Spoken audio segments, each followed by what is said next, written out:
Clutch then gas, or gas then clutch? Ano nga ba ang tamang paraan ng pag-arangkada sa manual transmission na sasakyan? Noong bago pa lamang ako natututong magmaneho, way back 2003, I was told to let go of the clutch sa biting point, then add gas upang umarangkada ang sasakyan. Ang pinagpraktisan kong sasakyan at that time ay L300 closed delivery van kasi ako po ay nagtatrabaho bilang isang pahinante. Madaming beses akong namatayan ng makina sa umpisa, but eventually, with time and practice, nakuha ko din ang tamang timpla. And I have been doing it ever since. Clutch to the biting point, then add gas. It's important to note na diesel engine nga pala ang aking pinagpraktisan. Pero nung tumagal na ako sa pagmamaneho at nakasubok na ng ibang sasakyan na de gasolina, nanibago ako bigla at namatayan ng makina sa umpisa. But then again, with just a few tries, nakuha ko rin ang tamang timpla. And then a few more years of being a driver, ay natuklasan at nalaman ko na it's better to add gas first than lift the clutch to the biting point para umarangkada ang sasakyan. Gagawin natin yan ngayon, ka-fix-it. Pwedeng naka-handbrake kung medyo pataas ang kalsada, pero kung patag ay kahit hindi na. Gas up to 1,500 RPM, then clutch to the biting point para umarangkada ang sasakyan. Ever since natutunan ko itong method na ito, ay bihira na akong mamatayan ng makina sa kahit na anong sasakyan. At madalas ay di ako namamatayan kahit unang beses ko pa lamang masubukan ng isang sasakyan, mapagas man or diesel engine. Hindi po ako nagyayabang.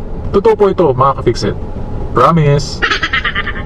And now, I will explain why using this piece of paper and pentel pen as an illustration. Okay mga ka-fix-it, upang mas lalo ninyong maintindihan yung ibig kong sabihin, so ito yung ating kapirasong papel at pentel pen. Okay? So itong guhit na ito represents our clutch all the way up and all the way down. Ito naman pong guhit na ito represents our biting point. Okay? Then ito naman pong pentel pen na ito represents yung ating paa kapag tinatapakan natin yung ating clutch. So ito yung ating clutch all the way up, then ito yung ating clutch all the way down. Na kapag inangat po natin yung ating clutch dito banda, hindi pa rin po aandar yung ating sasakyan. Dito banda, hindi pa rin. Pero pag nailagay na po natin sa tamang biting point yung ating clutch, aandar na po yung bahagya yung ating sasakyan kung ito po ay may ECU. Dahil automatically madidetect po ng ating makina yung clutch biting point at magbibigay po siya ng sapat na gas upang umarangkada po yung ating sasakyan ng dahan-dahan at marahan lamang na pwede po natin bitawan yung ating clutch kapag nasa walking pace na yung takbo ng ating sasakyan, about 10 kilometers per hour. Okay? Pero yun po ay applicable lamang sa mga sasakyan na naka-ECU, yung mga makabagong sasakyan na early 2000 models po ng mga kaibigan or mga ka-fix-it. Okay? So kaya ko po ina-advise na magbigay po tayo ng gas muna bago po natin ilagay yung ating clutch biting point. Ganito po yan. So kung magbibigay po tayo ng gas up to 1,500 RPM, sabihin na lamang po natin na ito yan, 1,500 RPM. Okay? So mas tataas po yung ating biting point, no? So kapag nilagay po natin yan dito, yung ating biting point, mas tataas po yung ating biting point at mas liliit po yung tsansa na tayo ay mamatayan ng makina as long as we hold our biting point dito sa range na ito, no? Mga ka-fix-it. So ito po ay applicable sa mga patag na kalsada. Let's say halimbawa naman masyadong stiff or nasa uphill na kalsada tayo, pwede tayo magbigay ng gas up to 2,000 RPM. So sabihin na lamang po natin, ito yung representation yan, 2,000 RPM. Okay? So mas tataas po yung range ng ating biting point at mas liliit po yung tsansa na tayo ay mamatayan ng makina as long as we give it gas up to 2,000 RPM and we release the clutch sa kanyang biting point, sa range na ito, ay hindi po tayo mamamatayan ng makina. Okay? Kaya po, ina-advise ko na magbigay po muna tayo ng gasolina up to a certain level lamang po mga ka-fix-it, no, bago po natin ilagay sa biting point yung ating clutch upang hindi po tayo mamatayan ng makina. So we hold the clutch biting point for about 3 to 5 seconds hanggang sa makarating yung ating sasakyan sa walking pace about 10 kilometers per hour, then pwede na po natin bitawan yung ating clutch all the way up. Okay? So, wag po natin i-hold yung ating clutch ng masyadong matagal din kasi baka masunog naman po yung ating clutch or masyado pong tumaas yung temperature dun sa ating clutch assembly. So, delikado po yung friction material ng ating clutch kapag masyado po nating hinold sa biting point ng masyadong matagal. So, about 3 to 5 seconds lamang yung time na pwede nating i-hold yung ating clutch sa biting point. Okay mga ka-fix-it? Meron lamang po akong precautionary measure dito. Wag po tayo masyado magbibigay ng mas mataas na rev sa ating makina, about sabihin na lamang natin na 3,000 RPM, no? 3K RPM. Kasi po, it's a big no-no dahil masyado pong magiging mataas yung rev at masyadong magiging malakas po yung power na ibibigay po ng engine na pag nagbigay po tayo ng 3,000 RPM na gasolina sa ating makina, masyado pong mataas yung rev na yon, then sasalubungin po natin ng clutch biting point at the peak of that power. So yung lakas po ng makina matatransfer po sa transmission, then matatransfer po sa wheels. Magkakaroon po tayo ng tinatawag na wheel spin, no? Mga ka-fix-it. Sa mga di nakakaalam ng wheel spin, ito po yung nakahinto lamang yung ating sasakyan, then umiikot ng masyadong mabilis yung ating mga gulong, no? Kung front wheel drive yung sa unahang gulong, kung rear wheel drive yung sa likurang gulong. Masyado pong mabilis na ikot na hindi po makakakapit kaagad yung gulong sa kalsada or sa asfalto. No, yung po yung umuusok minsan at nangangamoy yung goma, then makakarinig ka rin ng squeaking sound. So delikado po yung mga ka-fix-it. Huwag po tayo masyado magbibigay ng masyadong mataas na rev sa ating makina. Sapat na po yung 1,500 RPM para sa mga patag na kalsada, then itaas nyo up to 2,000 RPM or 2,500 RPM kapag masyadong pataas yung kalsada. Okay? So kagaya na sinabi ko kanina, never hold your clutch to the biting point ng masyadong matagal. 3 to 5 seconds sapat na yun upang makarating kayo sa walking pace which is 10 kilometers per hour. Okay mga ka-fix-it? Isa pang rason kung bakit mas maganda na gas muna bago clutch ay dahil hindi lahat ng sasakyan ay may ECU o Engine Control Unit. Ito yung system ng mga makabagong sasakyan na nagbibigay ng tulong sa driver upang di mamatayan basta-basta ng makina. Dahil as soon as you release the clutch to the biting point, masisense yan ng ECU at automatically mag-a-apply siya ng sapat na gas upang umarangkada ng bahagya ang sasakyan, and then pwede ka na mag-add ng gas upang mas bumilis ang takbo ng sasakyan. Ide-demo ko sa iyo yan ngayon ka-fix-it dahil itong Mirage 2014 model ay merong ECU. Okay, papaanda rin natin yung sasakyan ang gamit lamang natin yung clutch, hindi tayo magbibigay ng gas.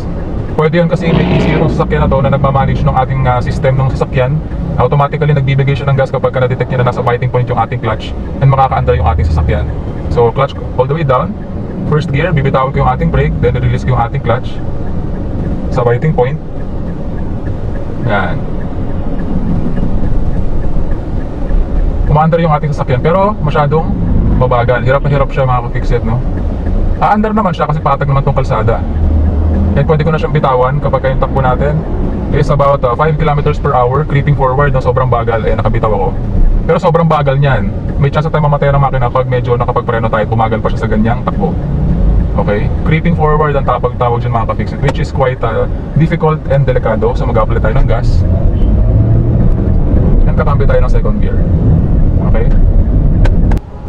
Pero papaano kung lumang sasakyan ang imamaneho mo at walang ECU?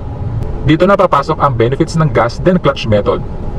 Yes, medyo mas mahirap itong gawin at kailangan ng practice upang makasanayan, pero magandang skill ito para sa kahit na sinong driver, para kahit anong sasakyan pa ang i-drive mo ay di ka basta-basta mamamatayan ng makina sa unang try pa lamang as long as you do the procedure correctly.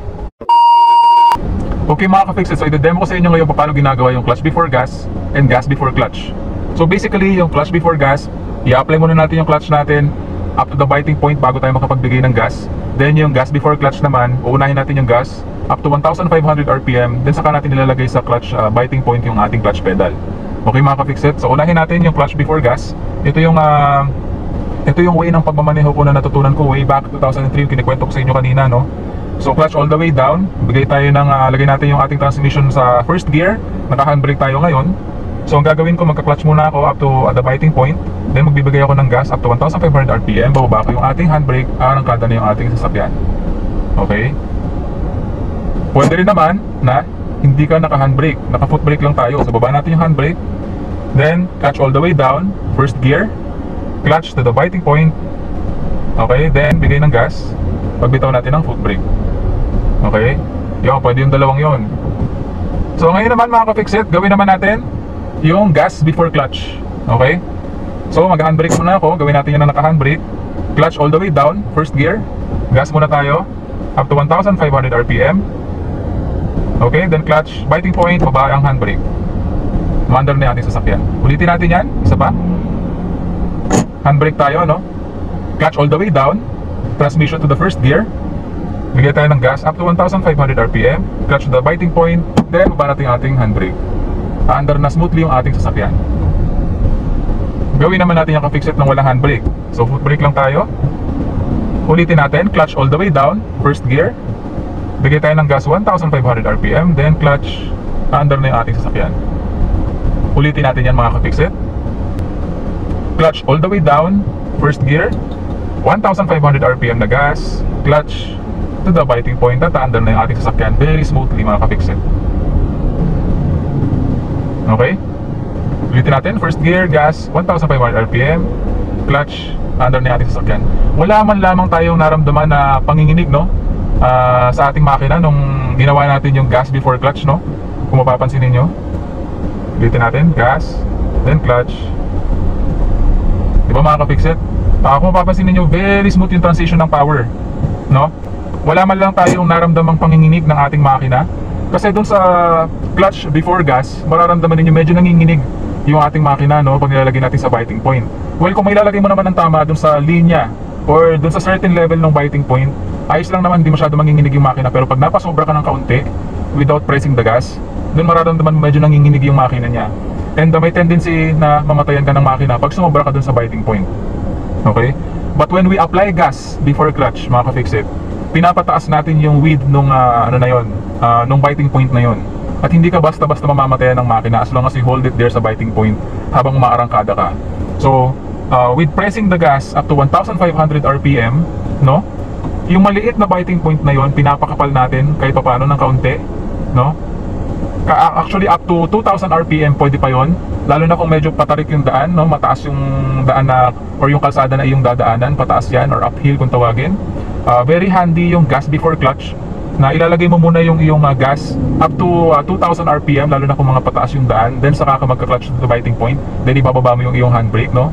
Yun talaga, smooth yung transition ng power, hindi ka makakaramdam ng panginginig ng iyong makina, at makaka-accelerate ka ng maayos dun sa paakyat na kalsada. Okay, very handy yun mga ka-fixit, no? Ulitin natin yan, no? So first gear, bigay muna tayo ng gas up to 1,500 RPM. So this time, 2,000 RPM natin mga ka-fixit. Clutch to the biting point, then baba natin handbrake. Diba? Then pag walking pace na, bitawan mo na yung iyong clutch.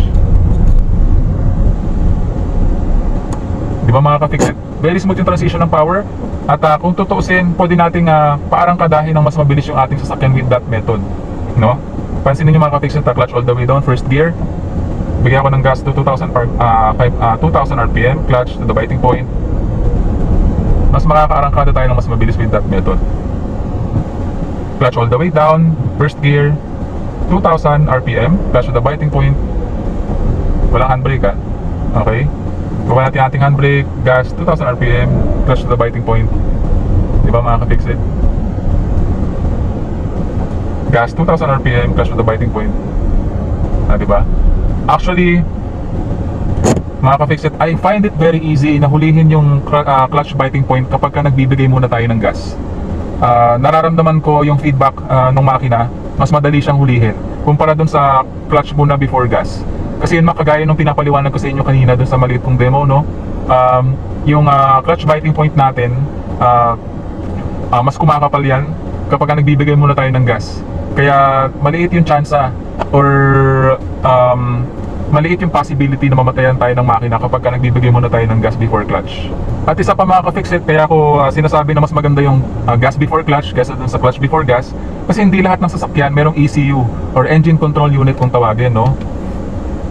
Dito sa particular model na to, this is a Mitsubishi Mirage 2014 model, so meron itong ECU, kaya ang sasakyan na to ay capable na umandar from standstill just by putting the clutch pedal sa biting point, no? Without giving any gas.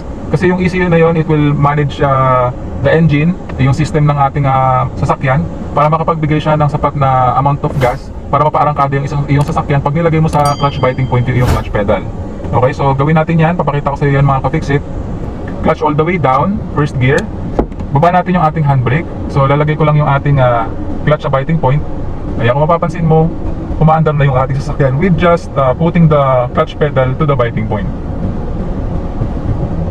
So yung pagbibigay muna ng gas before clutch, napaka-handy na skill nito ka-fixit para sa lahat ng mga nagmamaneho na matutunan nyo, para kahit na anong sasakyan pa yung iyong imaneho, hindi ka basta-basta mamamatayan ng makina as long as you do the procedure correctly, no? Kasi hindi naman sa lahat ng pagkakataon ang imamaneho lang natin ay yung sarili nating sasakyan. Minsan biglang makakasubo ka ng ibang sasakyan. So kapag itong method na ito yung ginagawa mo, yung ibinahagi ko sa iyo ngayon, most definitely napakaliit ang chance na mamatayan ka ng makina. Okay? Basta unahin mo yung gas before you put the clutch pedal to the biting point. Okay? Kayang-kaya mo yung ka-fix it, practice lang. Practice makes perfect. Okay? Okay ka Pixit, so gusto ko lang linawin na hindi ko sinasabi na maling paraan yung paglagay muna ng ating clutch pedal sa biting point bago tayo mag-apply ng gas. Ang gusto ko lang ibahagi sa iyo sa video na ito ay yung mas magandang paraan upang maiwasan mong mamatayan ng makina. Okay? So yung gas before clutch, para sa akin, yun yung best way para makapagpaarangkada ng sasakyan. At kagaya ng palagi ko sinasabi, palaging tatandaan na walang sino man ang pinanganak na magaling. Kailangan natin ng sapat na panahon at pagsasanay upang maging magaling tayo sa anumang bagay.